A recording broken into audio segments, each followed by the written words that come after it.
नमस्कार विद्यार्थी मित्रांनो, आज आपण इयत्ता 8वी प्रकरण नंबर 3 ब्रिटिश सत्तेचे परिणाम याचा अभ्यास करणार आहोत. तर चला सुरुवात करूया. या पाठात आपण इंग्रजी सत्तेचे भारतावर झालेले परिणाम अभ्यासणार आहोत.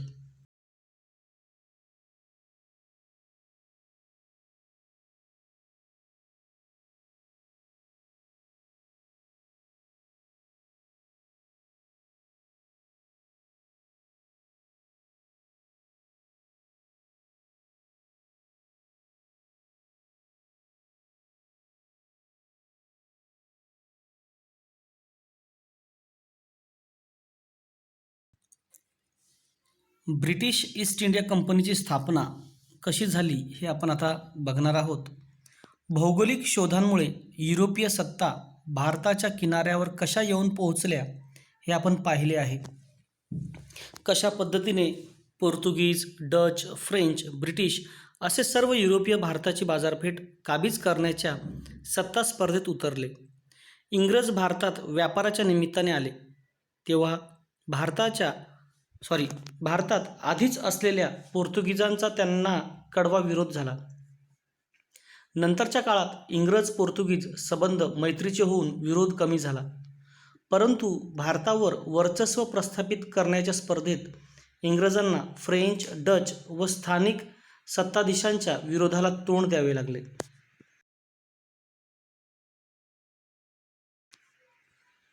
इंग्रज व मराठे. मुंबई हे इंग्रजांचे पश्चिम भारतातील प्रमुख केंद्र होते. त्याच्या जवळपासचा प्रदेश मिळवण्याचा त्यांचा प्रयत्न होता, परंतु या प्रदेशावर मराठ्यांची घट्ट पकड होती. माधवराव पेशवे यांच्या मृत्यूनंतर त्यांचा चुलता रघुनाथरावाने पेशवेपदाच्या लालसेपोटी इंग्रजांची मदत मागितली. त्यामुळे मराठ्यांच्या राजकारणात इंग्रजांचा शिरकाव झाला. 1774 ते 1818 या दरम्यान मराठे व इंग्रज यांच्यात 3 युद्धे झाली. पहिल्या युद्धात मराठा सरदारांनी एकजुटीने इंग्रजांना तोंड दिले, त्यामुळे मराठ्यांची सरशी झाली. 1782 साली सालबाईचा तह होऊन पहिले इंग्रज मराठा युद्ध संपले. तैनाती फौज. 1798 मध्ये लॉर्ड वेलस्ली गव्हर्नर जनरल म्हणून भारतात आला. सर्व भारतावर इंग्रजांचे वर्चस्व प्रस्थापित करण्याचे त्याचे धोरण होते. त्यासाठी त्याने अनेक भारतीय सत्ताधीशांशी तैनाती फौजेचे करार केले.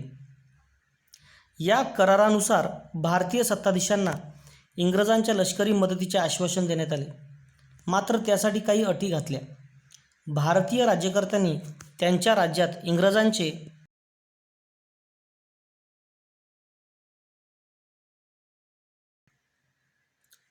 लष्कर ठेवावे. त्या लष्कराच्या खर्चासाठी रोख रक्कम किंवा तेवढ्या उत्पन्नाचा प्रदेश कंपनीला तोडून द्यावा. त्यांनी इतर सत्ताधीशांशी इंग्रजांच्या मध्यस्थीनेच संबंध ठेवावे. आपल्या दरबारी इंग्रजांचा रेसिडेंट प्रतिनिधी ठेवावा, अशा त्या अटी होत्या. भारतातील काही सत्ताधीशांनी ही पद्धत स्वीकारली व आपले स्वातंत्र्य गमावले. 1802 मध्ये दुसऱ्या बाजीराव पेशव्याने इंग्रजांशी तैनाती फौजेचा करार केला. हा करार वसईचा तह म्हणून प्रसिद्ध आहे, परंतु हा तह काही मराठा सरदारांना मान्य नव्हता. त्यामुळे दुसरे इंग्रज मराठा युद्ध झाले. त्यातील विजयानंतर इंग्रजांचा मराठी राज्यातील हस्तक्षेप वाढू लागला. तो असह्य होऊन दुसऱ्या बाजीरावाने इंग्रजांविरुद्ध युद्ध पुकारले. या युद्धात परत दुसऱ्या बाजीराव पेशव्याचा पराभव झाला. 1818 मध्ये त्याने शरणागती पत्करली. दरम्यान मुघलांची राजधानी दिल्ली प्रत्यक्षात दौलतराव शिंदे यांच्या नियंत्रणाखाली होती. शिंदेंच्या फौजेचा पराभव करून जनरल लेक याने मुघल बादशाहाला ताब्यात घेऊन हिंदुस्थान जिंकला. छत्रपती प्रतापसिंह. पेशवाईचा अस्त झाला तरी सातारचे छत्रपती प्रतापसिंह गादीवर होते. इंग्रजांनी छत्रपती प्रतापसिंहाशी तह करून ग्रँड डफ या अधिकाऱ्याची त्यांना राज्यकारभारात मदत करण्यासाठी नेमणूक केली, परंतु नंतर त्यांना गादीवरून पदच्युत करून काशी येथे ठेवण्यात आले. तेथेच त्यांचा 1847 मध्ये मृत्यू झाला. छत्रपती प्रतापसिंहाचे कारभारी रंगो बापूजी गुप्ते यांनी इंग्लंडपर्यंत जाऊन या अन्यायाविरुद्ध दाद मागण्याचा प्रयत्न केला, परंतु त्यांच्या न्याय मिळवण्याच्या प्रयत्नांना यश आले नाही. पुढे लॉर्ड डलहौसीने दत्तक विधान नामंजूर करून 1848मध्ये साताराचे राज्य खालसा केले. माहीत आहे का तुम्हाला, छत्रपती प्रतापसिंह यांनी सातारा शहरात येवतेश्वराच्या देवालयाच्या मागील बाजूस व महादरा येथे तलाव बांधून त्याचे पाणी शहरात खेळवले. शहरात रस्ते बांधले, रस्त्यांच्या दोन्ही बाजूंना झाडे लावली, मुलामुलींना संस्कृत, मराठी, इंग्रजी शिकण्यासाठी पाठशाळा बांधली. तेथेच एक छापखाना काढला आणि अनेक उपयुक्त ग्रंथ छापून घेतले. 1827 साली राजनीतीविषयक सभानीती नावाचा एक ग्रंथ लिहून छापला. त्यांनी साताऱ्याहून महाबळेश्वर ते प्रतापगडापर्यंत रस्ता तयार केला. तोच रस्ता पुढे महाडपर्यंत नेण्यात आला. छत्रपती प्रतापसिंह हे दररोज रोजनिशी स्वतः लिहित असत. चला पुढे बघूया ब्रिटिश सत्तेचे भारतावरील परिणाम.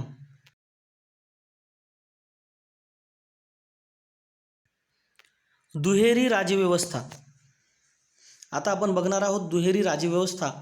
रॉबर्ट क्लाईव्हने 1765मध्ये बंगालमध्ये दुहेरी राजव्यवस्था अस्तित्वात आणली.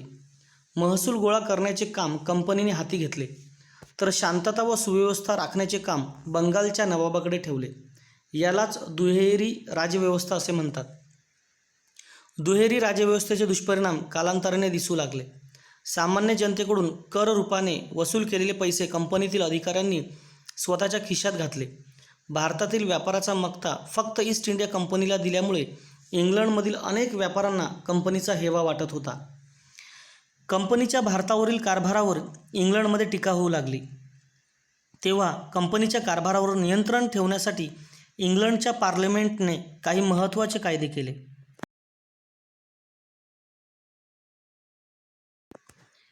जे कायदे इंग्लंडच्या पार्लमेंटमध्ये केले ते आता आपण बघूया. पार्लमेंटने केलेले कायदे. 1773च्या रेग्युलेटिंग ॲक्टनुसार बंगालच्या गव्हर्नरला गव्हर्नर जनरल असा हुद्दा देण्यात आला. या ॲक्टनुसार लॉर्ड वॉर्न हेस्टिंग्ज हा गव्हर्नर जनरल झाला. मुंबई व मद्रास इलाख्यांच्या धोरणावर नियंत्रण ठेवण्याचा अधिकार त्याला मिळाला. त्याच्या मदतीला 4 सदस्यांची समिती नेमण्यात आली. 1784मध्ये पीटचा भारतविषयक कायदा मंजूर झाला. कंपनीच्या भारतावरील राज्यकारभारावर पार्लमेंटचे नियंत्रण ठेवण्यासाठी एक कायम स्वरूपाचे नियामक मंडळ स्थापन करण्यात आले. कंपनीला भारतातील राज्यकारभाराविषयी आदेश देण्याचा अधिकार या मंडळाला देण्यात आला. 1813, 1833 व 1853मध्ये कंपनीच्या कारभारात फेरबदल करणारे कायदे पार्लमेंटने केले. अशा प्रकारे कंपनीच्या प्रशासनावर ब्रिटिश सरकारचे अप्रत्यक्ष नियंत्रण अस्तित्वात आले. इंग्रजी सत्तेच्या आगमनापाठोपाठ नवी प्रशासकीय पद्धत भारतात रूढ झाली. मुलकी नोकरशाही, लष्कर, पोलीस दल व न्याय संस्था हे इंग्रजांच्या भारतातील प्रशासनाचे प्रमुख आधारस्तंभ होते.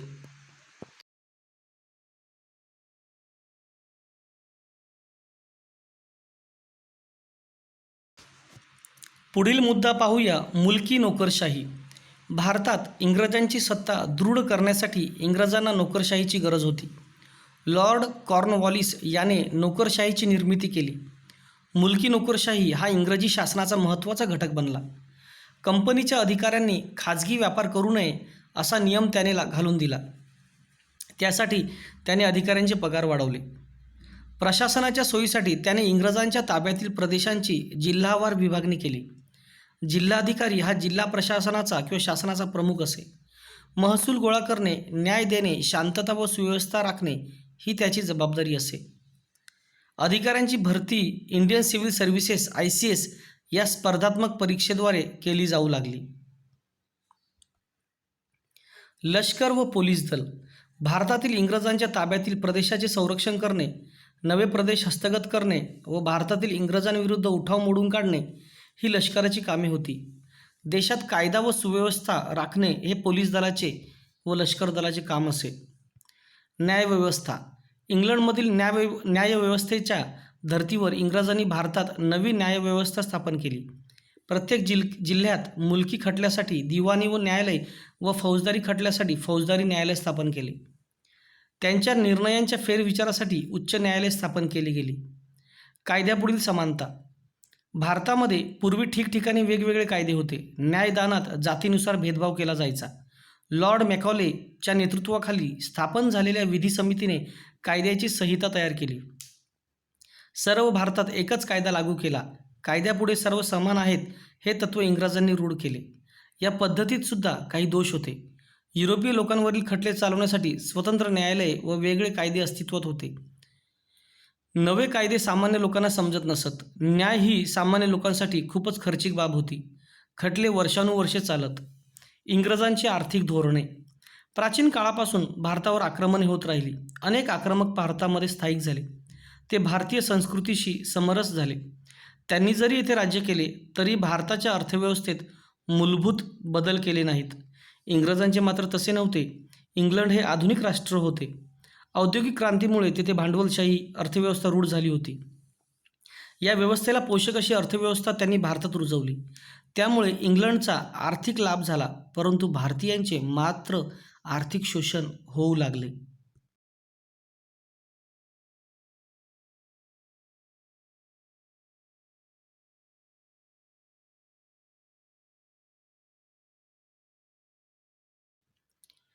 आता जमीन महसूल विषयक धोरण याविषयी आपण माहिती घेऊया.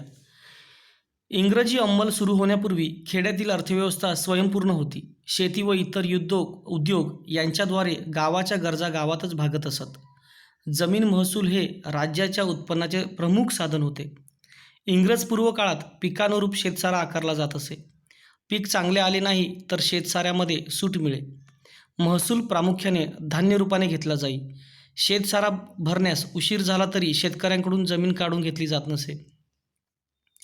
उत्पन्न वाढवण्यासाठी इंग्रजांनी महसूल पद्धतीत महत्त्वाचे बदल केले. इंग्रजांनी जमिनीची मोजणी करून जमिनीच्या क्षेत्रानुसार शेतसाऱ्याची आकारणी निश्चित केली. रोख रकमेत व ठराविक वेळेत शेतसारा भरावा अशी सक्ती केली. शेतसारा वेळेत न भरल्यास शेतकऱ्यांची जमीन जप्त केली जाईल असा नियम केला. महसूल गोळा करण्याची इंग्रजांची पद्धत भारताच्या वेगवेगळ्या भागात वेगवेगळी होती आणि सर्वत्र शेतकऱ्यांचे शोषण होत असे.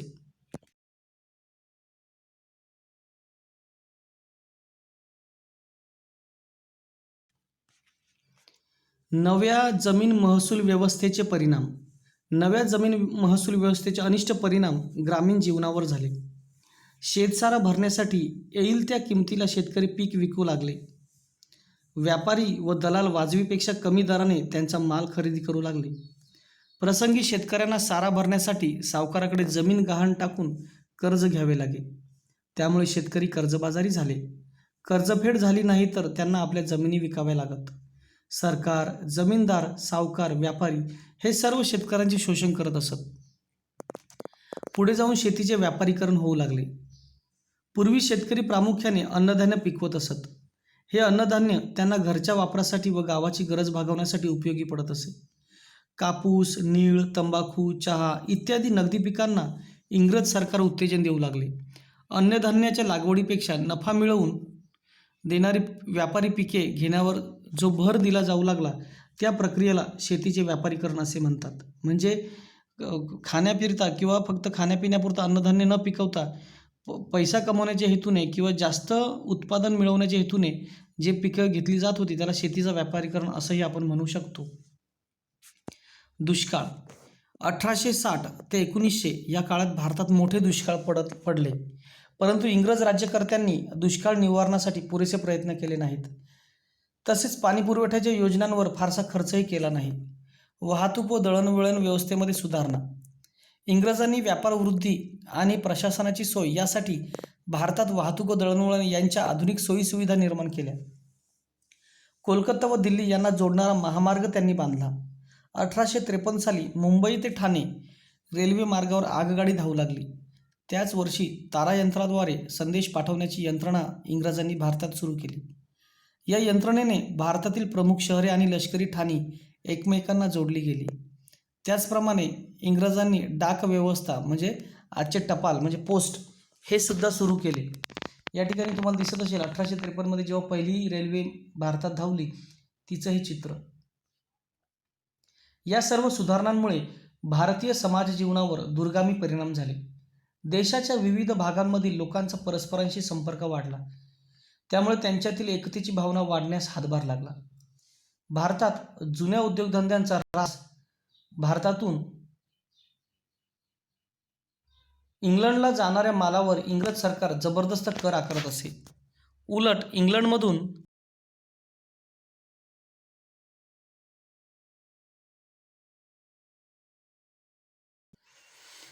भारतात येणाऱ्या मालावर अतिशय कमी कर आकारण्यात येई.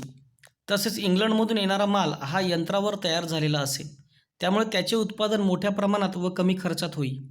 अशा स्वस्त मालाशी स्पर्धा करणे भारतीय कारागिरांना कठीण झाले. परिणामी भारतात पारंपरिक उद्योगधंदे बंद पडले व अनेक कारागीर बेकार आणि बेरोजगार झाले. भारतात नव्या उद्योगधंद्यांचा विकास. इंग्रज सरकारचा पाठिंबा, व्यवस्थापनाचा अनुभव व भांडवल इत्यादी गोष्टींच्या अभावामुळे भारतीय उद्योजक मोठ्या संख्येने पुढे येऊ शकले नाहीत. परंतु अशा अडचणींवर मात करूनही काही भारतीयांनी उद्योगांची उभारणी केली. 1853 कावसजी नानाभाई दावर यांनी मुंबईत पहिली कापड गिरणी सुरू केली. 1855 बंगालमधील रिश्रा येथे तागाची पहिली गिरणी सुरू झाली. 1907 साली जमशेदजी टाटा यांनी जमशेदपूर येथे टाटा आयर्न अँड स्टील कंपनीचा पोलाद निर्मितीचा कारखाना स्थापन केला. भारतामध्ये कोळसा, धातू, साखर, सिमेंट व रासायनिक द्रव्ये या उद्योगांनाही सुरुवात झाली. ब्रिटिश सत्ता आपल्याकडे आल्यामुळे कोणते सामाजिक व सांस्कृतिक परिणाम झाले हे आपण या मुद्द्यात पाहणार आहोत. 19व्या शतकात युरोपमध्ये मानवतावाद, बुद्धिवाद, लोकशाही, राष्ट्रवाद, उदारमतवाद या मूल्यांवर आधारित नवे युग साकारले होते. पाश्चिमात्य जगातील या परिवर्तनाचे पडसाद भारतात सुद्धा उमटणे स्वाभाविक होते. इंग्रजांना प्रशासन चालवण्यासाठी भारतातील समाजाची ओळख करून घ्यायची होती. त्यासाठी त्यांनी येथील परंपरा, इतिहास, साहित्य, कला तसेच येथील संगीत, प्राणीपक्षी यांचाही अभ्यास करण्यास सुरुवात केली. 1784 साली विल्यम जोन्स या इंग्रज अधिकाऱ्याने कोलकाता येथे एशियाटिक सोसायटी ऑफ बंगाल ही संस्था स्थापन केली. मॅक्स म्युलर हा जर्मन विचारवंत भारतीय धर्म, भाषा, इतिहास यांचा गाढा अभ्यासक होता. या उदाहरणांमुळे आपणही आपला धर्म, इतिहास, परंपरा यांचा अभ्यास करायला हवा अशी जाणीव नवशिक्षित भारतीयांमध्ये होऊ लागली. इंग्रजांनी भारतात अनेक कायदे केले. 1829 लॉर्ड बेंटिंकने सतीबंदीचा कायदा केला. 1856 लॉर्ड डलहौसीने विधवा पुनर्विवाहाला मान्यता देणारा कायदा केला. हे कायदे समाज सुधारणेस पूरक ठरले, म्हणजे चांगले ठरले. प्रशासन चालवण्यासाठी ब्रिटिशांना इंग्रजी शिक्षण घेतलेल्या भारतीयांची गरज होती. लॉर्ड मेकॉलेच्या शिफारशीनुसार 1835 भारतात इंग्रजी शिक्षण सुरू करण्यात आले. नव्या शिक्षणाद्वारे नवे पाश्चात्य विचार, आधुनिक सुधारणा, विज्ञान व तंत्रज्ञान यांची भारतीयांना ओळख करून देण्यात आली. 1857 साली कोलकाता, मुंबई, मद्रास म्हणजे आजचं चेन्नई येथे विद्यापीठांची स्थापना करण्यात आली. पाश्चात्य शिक्षण घेतलेल्या मध्यम वर्गाने भारतातील सामाजिक प्रबोधनाच्या चळवळीचे नेतृत्व केले. धन्यवाद. हा पाठ या ठिकाणी संपलेला आहे.